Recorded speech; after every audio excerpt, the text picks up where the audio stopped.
Anyway, let's talk about something a bit brighter. Do you think the Euros, football, back, Scotland's back, are going to make any difference to this election?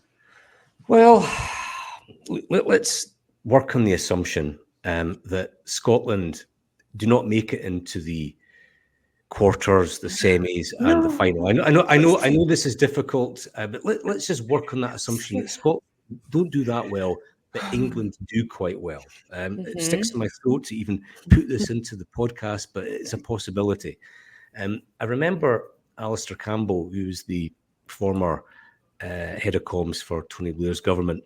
He was talking about when the European Championships were held in England in the mid-90s, and he was always worried that a strong England performance, winning the championship, would be bad, I think, for Labour politically, and also maybe boost support for Scottish independence, because Scots put on the BBC and they see all the sort of English patriotism.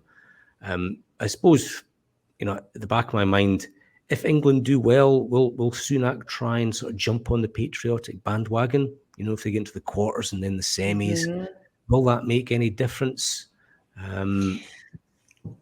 Well, it won't feel kind of like in any way authentic, will it? I think that's the trouble. Do you really believe that he is a huge football fan?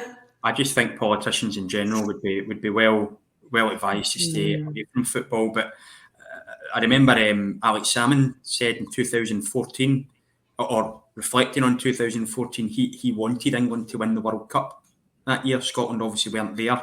He wanted England to win it because he felt that, as we keep hearing about 1966, even the staunchest unionists might have a moment where they say, I've kind of had enough of this.